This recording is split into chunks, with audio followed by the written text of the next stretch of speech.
Hola, bienvenidos a Espacio Saludable, un podcast de Cristos Muguerza. Yo soy Fer Cabrera y el día de hoy hablaremos de la diabetes gestacional. Para este tema invitamos a la doctora Liliana Bernal, especialista en ginecología y obstetricia. Quédate con nosotros. Bienvenidos a Espacio Saludable, un podcast de Cristos Muguerza. Junto con médicos especialistas buscamos brindarte información para el cuidado de tu salud.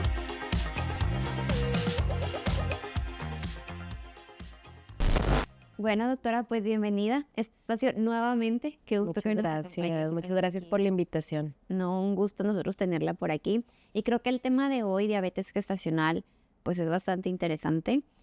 En lo personal, siento que como mujer también es un tema que quiero saber y quiero estar preparada si en algún momento deseo embarazarme.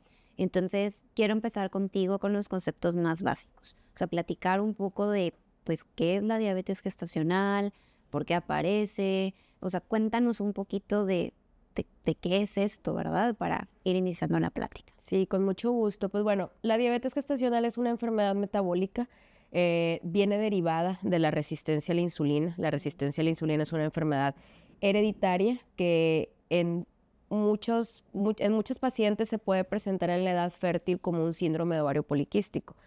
El síndrome de ovario poliquístico, digo, ya me estoy a lo mejor yendo a otro tema, pero a veces cuando se mencionan estas palabras, uno piensa que la enfermedad está en el ovario, ¿verdad? Pues el mismo nombre de la enfermedad lo dice, ¿verdad? Ajá, sí, pero claro.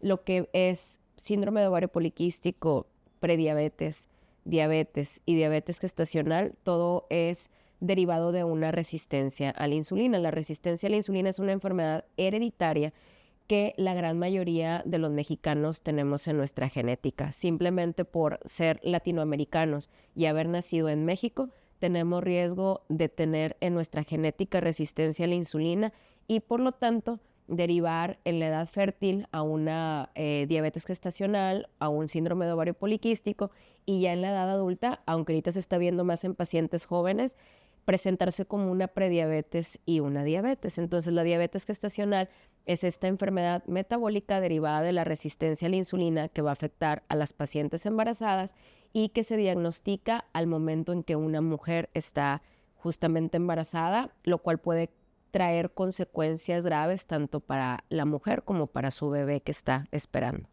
Ya, fíjate que tenía parte de mi pregunta era de por qué solo aparece en el embarazo, pero ya me dejas claro que pues es un tipo de diabetes que te va a aparecer si tienes este tipo de resistencia a la insulina. Sí, exactamente. O sea, si tienes ese factor genético, puede haber otros factores como, por ejemplo, pues la obesidad, el haber tenido diabetes en un embarazo anterior, pero en sí es el tipo de diabetes que se diagnostica en el embarazo. Antes, en guías anteriores, años anteriores, lo que se hacía era que si la mujer presentaba datos de diabetes, que ahorita vamos a ver a detalle cómo se hace el diagnóstico, si los presentaba durante el embarazo, se intentaba clasificar si era prediabetes, o sea, si era una paciente que ya era diabética antes, o si era una diabetes gestacional que se desarrollaba en el embarazo. Ahorita ya las nuevas guías es, si tú estás embarazada y en este momento yo ya te estoy diagnosticando como diabetes, se queda como diabetes gestacional y ya más adelante veremos si va a prevalecer ese diagnóstico a lo largo de los años o fue algo meramente del embarazo que al momento en que nace bebé mejoran las condiciones de salud de la paciente, pero que sin embargo más adelante ya tiene el factor de riesgo para volverlo a desarrollar en la edad adulta. Ok.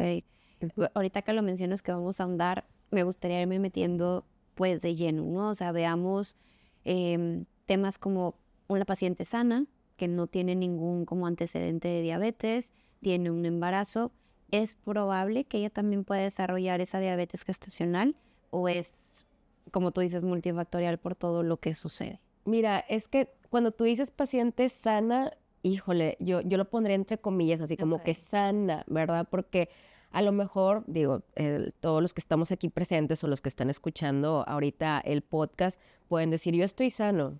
Sí, pero pues ¿cuándo fue que te hiciste los últimos exámenes de laboratorio? ¿Qué tipo de dieta llevas? ¿Haces ejercicio o no haces ejercicio? Porque una persona con diabetes gestacional, con resistencia a la insulina, con prediabetes, con diabetes, se puede ver completamente normal y no es hasta que vas y realizas estudios que te das cuenta del diagnóstico. Y realmente, ¿cuántos de nosotros tenemos como la costumbre de ir una vez al año Hacernos un a hacernos check-up. un check-up, aunque te sientas bien? La verdad, nadie, o sea, la gran mayoría van al médico porque se sienten mal.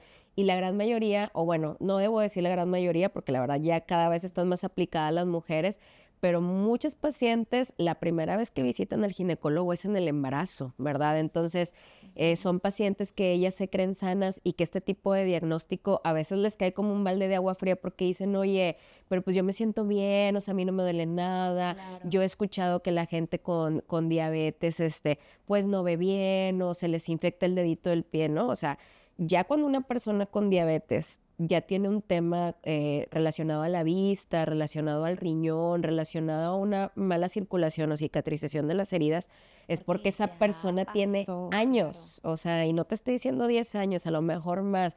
Son pacientes que inclusive desde la adolescencia tuvieron datos de resistencia a la insulina, o sea, retrasos menstruales, exceso de vello, exceso de acné, obesidad, caída de cabello y que llegan con nosotros, pero ya embarazadas. Entonces, no es tanto como que estuviera sana y de repente el embarazo te enfermó. O sea, la gran mayoría de las pacientes ya traen un precedente y si nos ponemos ahí como a escarbarle un poquito más, pues vamos a ver que su papá, su mamá, ambos, los abuelos, los tíos, alguien tiene resistencia a la insulina, prediabetes, diabetes. Entonces, como te digo, eso de sano, híjole, está entre comillas. Por lo general ya traen algo no diagnosticado. Me encanta que lo hayas explicado así, porque es justo, lo dices tal cual. Cuando una mujer se entera puede ser como un balde de agua fría decir, ¿por qué? ¿Cómo? Pues claro, porque ya hay un historial, cuando nos pasa algo, nos diagnostican algo, no es por arte de magia, es porque ya algo traíamos por ahí que ahora sí ya lo notas, ¿no? Exactamente. Ya te bota, ¿no? Y más cuando estás pues en gestación, ¿no? De un bebé. Sí, exacto. Y fíjate que muchas de esas pacientes transcurre la primera parte del embarazo muy normal, o sea, exámenes normales, todo en orden, pero es justo a partir de la semana 24 que empieza un estado en el embarazo que se llama estado diabetogénico. Entonces son pacientes que, ahí sí para que veas, estaban previamente sanas y al llegar a la etapa, a la semana 24, es cuando empieza como un proceso en el cuerpo en el cual las pacientes embarazadas empieza a volverse un poquito más complicado el metabolismo de los carbohidratos, que es justo lo que está alterado en la resistencia a la insulina y son quienes desarrollan la diabetes ahora sí propiamente en el embarazo, pero igual siempre va a haber un factor ahí que va a estar como ya previo y no investigado. De hecho, ya recientemente lo que se hace, una práctica muy nueva de los últimos años es empezar a pedir niveles de insulina en las pacientes, porque a veces podemos creer que tenemos una paciente con una glucosa en ayuno de 84 y decimos de que, pues mira, súper bien, ¿no? Excelente, sigue haciendo tu vida normal, y resulta que cuando ya les pedimos un valor de insulina, pues sí lo traen elevado, ¿verdad? Entonces, ahí es donde uno dice, a ver, pues aparentemente estás bien, pero pues traes este detalle. Entonces, cuando las pacientes se acercan de manera oportuna, nos dan un poquito más de oportunidad de trabajar de la mano de ellas para poder evitar el desarrollo de esta enfermedad, ya sea en la semana 24 del embarazo o en su edad adulta, ¿verdad? Ya fuera del embarazo. Y nos permite tomar como las medidas pertinentes para poder llevar ese embarazo a término sin tanta complicación. Claro. Y doctora, y primero, es que yo quiero seguir platicando más, ahondar, pero quiero irme por pasos. Hablemos de cómo diagnosticas, ¿ok? O sea, tienes una paciente, está embarazada, mencionas que la semana 24 es muy importante, pero ¿cuál es el proceso, cuáles son esos estudios que una mujer se debe realizar para tener un diagnóstico oportuno? Ok, mira, eso ha cambiado a lo largo de los años. De hecho, muchos médicos ahorita siguen practicando esa antigua manera de diagnóstico de que, como te digo, se esperan hasta la semana 24 para hacer el diagnóstico. Pues sí, pero si estamos hablando de que un embarazo es de 40 semanas y tú te vas a esperar hasta la semana 24, estás dejando a esa paciente sin el 50-60% de cuidado y pues al final quien más la va a sufrir pues es la paciente y su bebé, ¿verdad? Ahorita ya los médicos que estamos actualizados sabemos que las pacientes que tienen factores de riesgo para desarrollar diabetes deben de ser estudiadas desde la primer visita de control prenatal, ¿sí? Debe de hacerse lo que se sugiere, digo, varía mucho, ¿verdad? Dependiendo la guía por la que cada médico se maneje, pero en sí la ADA, que es la guía de la Asociación Americana de Diabetes, lo que nos dice es, si tú en la primer visita que tienes con tu paciente de un embarazo detectas un factor de riesgo, tienes que pedirle un estudio de detección, ¿sí?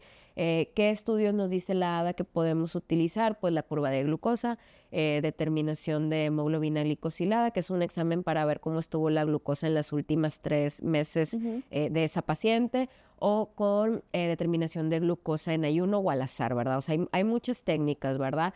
Y con factor de riesgo, ¿a qué se refiere la ADA? Pues se refiere a pacientes que ya tienen una historia previa de diabetes gestacional en un embarazo anterior, que tienen antecedente de que tuvieron un bebé que pesó más de 4 kilos en un embarazo anterior, que se conoce como embarazo macrosómico, que tienen obesidad, que tienen alguna otra enfermedad crónica, como por ejemplo hipertensión, temas de elevación de colesterol, de triglicéridos, o simplemente la raza, ¿verdad? Que era lo que platicábamos ahorita. Entonces, si yo soy mexicana y todas mis pacientes son mexicanas y son latinas y yo ya sé que su raza es un factor de riesgo para desarrollar diabetes, ¿a cuáles de mis pacientes les voy a pedir una determinación de diagnóstico de diabetes gestacional? Pues a todas. O sea, todas, sin excepción. O sea, yo creo que igual, o sea, haciendo la misma pregunta, ¿cuántos de los que estamos aquí presentes o de los que nos están escuchando ahorita no tienen un familiar diabético o con prediabetes o con síndrome de ovario poliquístico? O sea, todos tenemos algún familiar, entonces, bajo esta premisa, todos tenemos riesgo. Entonces, todas las pacientes del control prenatal en México, a mi parecer, deberían de tener un screening, ¿verdad? ¿Cuál es la manera correcta? Pues bueno, igual no hay como que una manera correcta, o sea, nos guiamos cada quien dependiendo la guía que consideremos, pero en México la manera que se considera como la más correcta es haciendo una curva de glucosa de 50 gramos, ¿verdad? Es un estudio muy sencillo, la mujer llega en ayuno, con un ayuno de 8 horas, le toman una muestra de glucosa en ayuno, le dan a tomar un líquido dulce con 50 gramos de glucosa y se esperan 1 hora para tener una comparativa, ¿sí? Si en ayuno esta mujer tiene un nivel mayor o igual a 92 o después de tomar el líquido con 50 gramos de glucosa tiene un valor igual o mayor a 140, es diagnóstico de diabetes gestacional. Antes, si se tenía solamente un valor positivo, se le consideraba como intolerancia a los carbohidratos, pero ahorita ya con un solo valor que esté alterado es diagnóstico de diabetes gestacional. Esa es la manera correcta. Habrá quien únicamente se base en una glucosa en ayuno, etcétera, ¿verdad? Y últimamente lo que también se recomienda es que estos pacientes tengan una determinación de insulina al inicio del embarazo para con esas pacientes ponernos a trabajar, ¿verdad? ¿A qué me refiero yo con ponernos a trabajar? Pues dieta, ejercicio y el inositol, que es un suplemento que ayuda a que la insulina que está funcionando mal en estas pacientes funcione de mejor manera. Ay, sí lo he escuchado, lo he escuchado el inositol. De hecho, bueno, algunas nutriólogas lo mandan cuando te piden estudios y ven este tipo de alteraciones. Sí, exactamente. Ya está científicamente comprobado que el inositol, algunas marcas, no todos, porque ya el inositol ya te lo venden. Les digo a los pacientes, a mí se me hace que ya te lo venden hasta en Avon, porque en todos lados te lo encuentras, pero realmente marcas buenas solamente hay unas cuantas, que obviamente no las vamos a mencionar, pero hay algunas marcas que sí está comprobado que sí funcionan y que sí tienen un impacto positivo junto con la dieta y el ejercicio en el metabolismo de los carbohidratos de estas pacientes. Y si nosotros desde el primer trimestre, que es cuando justamente se forman los órganos de bebé, nos enfocamos en esa paciente, encaminarla hacia unos buenos hábitos, pues podemos hacer que ese embarazo logre llegar a término de la mejor manera. Claro. Se me hace súper interesante todo lo que pasa previo. Oye, ahora platiquemos un poquito ya más sobre el embarazo en sí.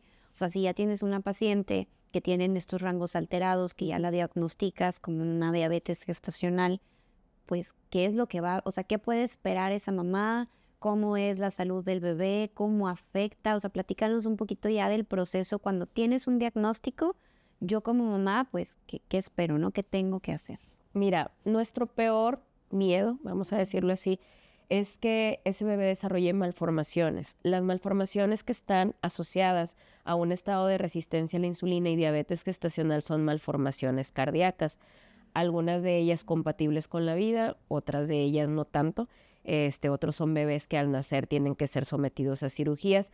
Afortunadamente debo de decir que esos casos cada vez son menos porque cada vez hay más aproximación del sistema de salud con la población en general y eso hace que con campañas y este tipo de pláticas que también se tienen a nivel de salud pública, cada vez esos riesgos sean menores, ¿verdad? Y también, como les comento a las pacientes, esos riesgos también son para mujeres que, no sé, yo les digo, que viven allá, o sea, en la montaña, que son diabéticas, que se levantan en la mañana en ayuno con una glucosa de 200 y no tienen ni idea, no saben de métodos anticonceptivos, no saben de planificación. Ni siquiera hacerse un examen de sangre, Sí, ¿no? exacto. O, por ejemplo, pacientes diabéticas que ya de plano necesitan insulina, o sea, que ya los valores que traen, o sea, ya son niveles muy catastróficos, por llamarles de alguna manera, son quienes más tienden a generar este tipo de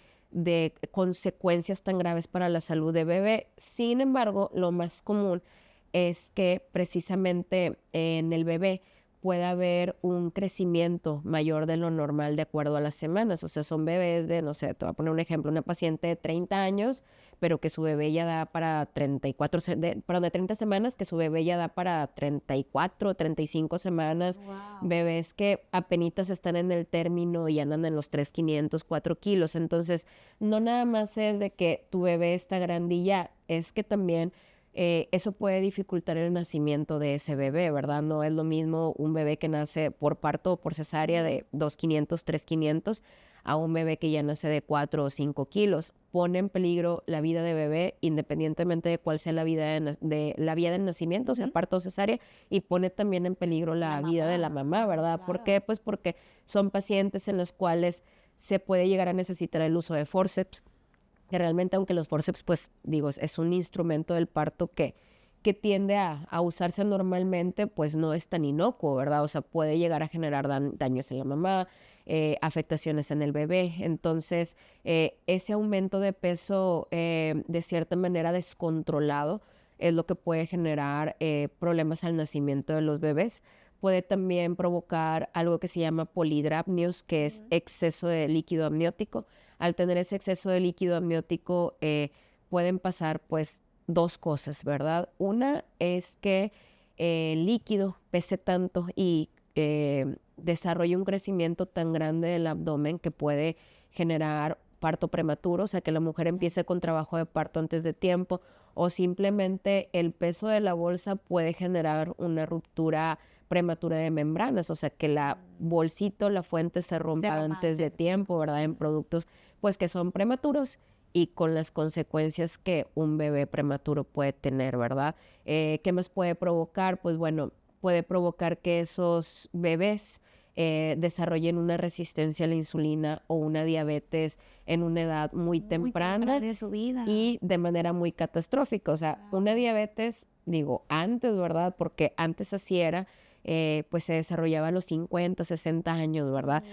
¿Qué complicaciones tiene la diabetes? Pues generalmente afecta, como mencioné ahorita, el riñón, la vista, la circulación, el corazón, la cicatrización de las heridas. Pues sí, pero no es lo mismo ese estímulo nocivo en un riñón cuando tienes 60 años, que la esperanza de vida en México son 70, 80, a cuando tienes ese trastorno a los 20 o a los 30, ¿verdad? O sea, estamos hablando que esa persona puede llegar a desarrollar insuficiencia renal a los 30, 40 años. Entonces, lo que los médicos hagamos con las mujeres de manera más próxima, en cuanto las tenemos enfrente de nosotros, va a derivar inclusive en la edad adulta de ese bebé de aquí en 20 o 30 años. Entonces, esa es la importancia de crear conciencia sobre los métodos de diagnóstico tempranos y sobre todo en las pacientes a seguir las indicaciones médicas. O sea, a veces así como que se nos puede hacer un poquito fácil como decir, ay, pues es que a mi esposa se le antoja pastel todos los días y pues todos los días le llevo pastel. Pues no. Sí, pero ese pastelito diario, pues a lo mejor a los 30 años de tu hijo va a recaer. O sea, imagínate el impacto, no es nada más algo dentro de 9 meses, o sea, es algo que a lo largo de los años y también en las generaciones de ese bebé se va a seguir transmitiendo por medio de la epigenética. Me encanta que hayas mencionado esto. Últimamente en las conversaciones con mis amigas justo se habla mucho de que todo lo que pase durante la gestación, o sea, va a durar muchísimas generaciones. Que no nada más es, ay, es que yo me cuido, pero X, ya cuando nazca el bebé no importa. Pues no, porque tenemos una carga genética que vas a heredar. Y siento que, Exactamente. o al menos en mi generación, que estamos en los 30, que está esto del embarazo y todo, apenas se está hablando y apenas estamos teniendo como esa conciencia de lo que yo haga ahorita sí le repercute a mi bebé y a todos los que le siguen. Oye, y no nada más lo que se haga durante el embarazo, o sea, antes del embarazo debería de haber una preparación inclusive, ¿verdad? Pero digo, volvemos a lo mismo, es complicado, ¿verdad? O sea, con lo acelerado de la vida, al no saber de estos temas, que qué bueno que se puedan tocar en un foro de estos, porque no nada más es durante, o sea, una mujer que se quiere embarazar, lo ideal es que estos estudios se hicieran antes. O sea, imagínate que tú te quieres embarazar y llegas conmigo y eres de esas pacientes disciplinadas que esperemos que cada vez haya más de, doctora, pues es que yo estoy con mi método anticonceptivo que es este, y estoy planeando embarazarme empezando el 2026. Híjole, qué bueno que viniste. ¿Por qué?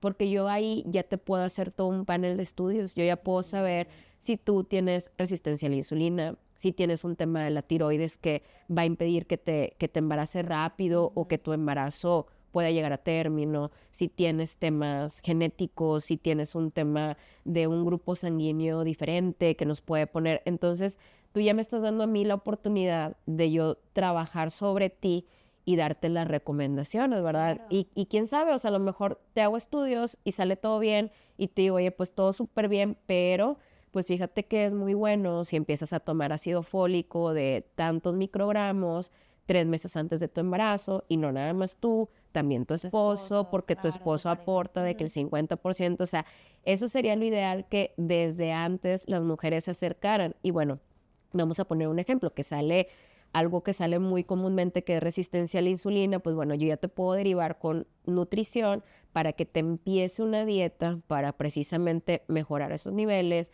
para iniciarte el inositol y que con tiempo también te vayas impregnando el suplemento. Si no haces ejercicio, pues empezarte a decir cuál es la cantidad correcta de ejercicio, cuántas veces a la semana.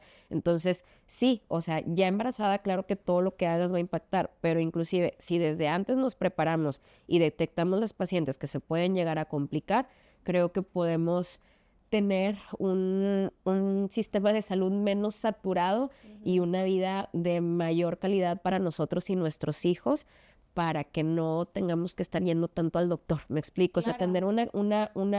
tener un buen embarazo para tener un buen nacimiento y por lo tanto tener una buena calidad de vida, pues el tiempo que nos toque estar aquí, ¿verdad? Sí, y me encanta porque de verdad, o sea, esto es algo que como mujer aprendemos, no quiero decir muy tarde, o sea, pero ya en una edad que a lo mejor ya te embarazaste, ya tuviste complicaciones, o sea, ¿por qué esto no lo hablamos desde que estamos más chicas?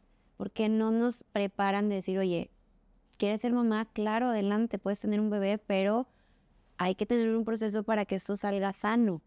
Hoy en día, doctora, cada vez se escucha más entre conocidas de mi generación, te digo, en los 30, en los principios de los 30, de pérdidas de bebé, que no se pueden embarazar. Te lo juro que son las pláticas más comunes que hoy tenemos. Entonces, yo sí me he quedado pensando como, pues, ¿qué tengo que hacer? O cómo me va a tocar a mí, o cómo me preparo. Y empiezan todas estas dudas porque nadie te lo enseña y no lo platicamos como mexicanas, porque crecemos en una cultura que no es normal platicar y hablar de esto, ¿no? Sí, exactamente. Sí, fíjate que sí, entre que se han normalizado un poquito más esas pláticas y entre que sí, lamentablemente los hábitos han cambiado, ¿verdad? O sea, antes las cosas que ahora tenemos que poner en la receta son cosas que antes se hacían en el día a día, ¿verdad? O sea, el tener una alimentación balanceada con productos naturales, pues bueno, o sea, como dicen en el rancho, pues todo es Sí, todo es natural, todo es natural. orgánico, o sea, son las porciones que tocan de acuerdo a las posibilidades que Sí. cada quien tiene. En el rancho que se hace, pues se ejercita, se cosecha, se hace ganadería, o sea, uno está activo. ¿Cómo estamos ahorita? Con horarios laborales muy saturados, con niveles de estrés muy intensos, con capacidad de preparar nuestros alimentos muy limitada. O sea, si tú Claro. quieres hacer una dieta, pues o te levantas a las 5 de la mañana o te duermes a las 10 de la noche cocinando o preparas todo el domingo, ¿verdad? Ejercicio ni se diga, o sea, porque pues o haces dieta o haces ejercicio, O entonces, trabajas o tienes tu vida social o exactamente, estás con tu pareja o estás con, o sea, es súper es complicado. complicado. Entonces, lamentablemente ahora eso tiene que ir en una receta para obligar a las pacientes y obligarnos también nosotros a tener ese tipo de cambios en nuestros hábitos para poder lograr lo que antes hacíamos como de costumbre, ¿verdad? Sí. Pero sí es complicado con la vida acelerada que llevamos ahorita, el prepararnos para un embarazo, hacer la dieta del embarazo, la lactancia y luego ya cuando nace bebé con las desveladas y todo Claro. eso, pero yo soy de la idea de que si estas cosas se platican como debe de ser y se explican, podemos crear un mejor apego. O sea, no es lo mismo para mí como médico, ponerte, no, pues te vas a tomar la metformina y pues bueno, tu ácido fólico y dieta. Y ya, nada más te doy la receta, o sea, pues no, o sea, a veces las pacientes inclusive lo pueden así interpretar como que, ay, la doctora me asustó, pues te tengo que decir, o sea, mi Sí. labor es decirte, ya de ti depende si te vas a poner a trabajar en eso o te vas a asustar y vas a decidir como hacer como que Bloquearlo, no ¿no? pasa nada, Ajá, sí, ¿verdad? O sí, sea, mi sí. labor es esa. Y si yo nada más te pongo los medicamentos y te doy la receta y te digo, ah, bueno, ya haces dieta, ¿qué tipo de apego vas a tener? O sea, te Pero, tengo que ujú, explicar, ¿verdad? O sea, fíjate que la resistencia a la insulina es una enfermedad hereditaria, esto es lo que ocasiona en este grupo de alimentos, estos son los carbohidratos buenos, estos son los carbohidratos malos, estos hay que evitarlos porque fíjate que esto es lo que pasa en la célula cuando o sea, cuando uno se da el tiempo de explicar las cosas, entonces podemos crear un mejor apego y ahora sí que ya va a depender de la paciente si se anima a seguir las indicaciones o sigue así como que nada más a como la va llevando el flujo de la vida.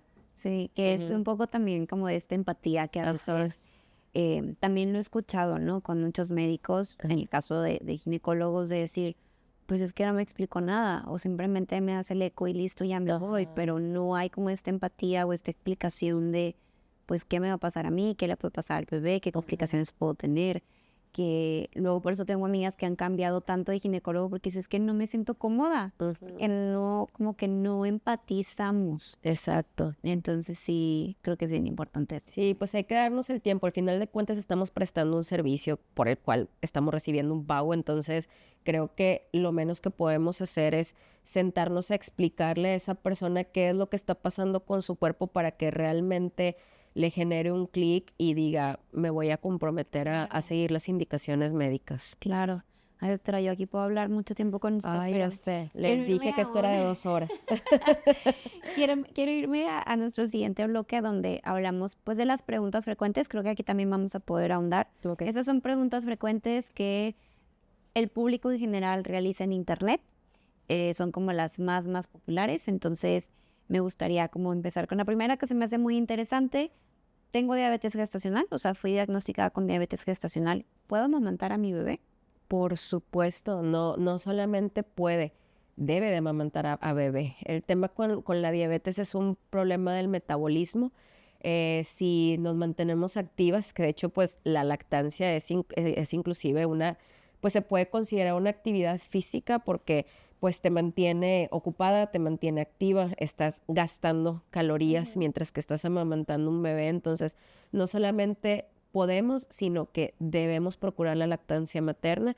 Además, tomando en cuenta que la lactancia materna es el producto más natural y que mi bebé puede que ya haya nacido con algo de tendencia Ujú. para desarrollar resistencia a la insulina, ¿qué será mejor para bebé? Una leche materna, que es natural, que contiene ni más ni menos lo que debe de consumir, o una fórmula, que si bien ya las fórmulas pues ya están muy bien diseñadas y todo, puede a lo mejor empeorar los problemas metabólicos que ese bebé pueda tener a futuro. Entonces, sí, definitivamente no por darle la lactancia va a transmitir la diabetes, ni quiere decir que la leche contenga más glucosa de lo normal. Eso completamente debería ser pues un mito el que no se puede. Me encantó, me encantó. Ajá. Y fíjate esta, que creo que lo hablábamos más un poquito antes en el episodio. Si tuve diabetes gestacional, ¿voy a tener diabetes tipo 2 después? Hay una alta probabilidad de que sí. ¿De qué depende? De la carga genética que tenga esa mujer para desarrollar diabetes. No es lo mismo que nada más mi mamá haya sido diabética y su mamá, a decir mis dos papás fueron diabéticos y desde muy chicos ambos ya se ponen insulina, o sea, es una carga genética distinta. Ese es un factor que lamentablemente no podemos modificar, pero hay factores que sí son modificables, ¿verdad? Que son precisamente, nuevamente, dieta, ejercicio y el inositol. Entonces va a depender de la paciente en gran medida. Vamos a ponerle un 50-50. Súper. Y fíjate, esta pregunta me hace bien interesante porque hoy en día lo tenemos ahora sí que a la mano en todas nuestras mesas. ¿Los edulcorantes son seguros en el embarazo? No. Y te voy a decir por qué no. Porque como son alimentos, ¿verdad?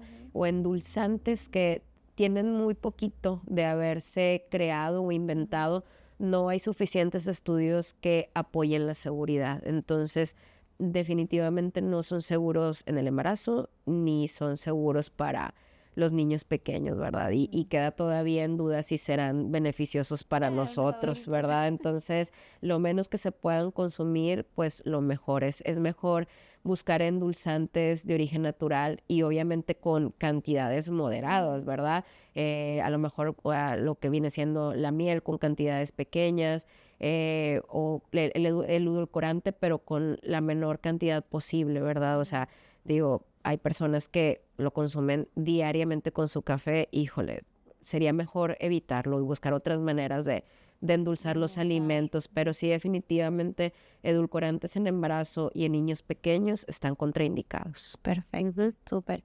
Pues fíjate, esas eran de las preguntas como más frecuentes. Ajá. Personas preguntan.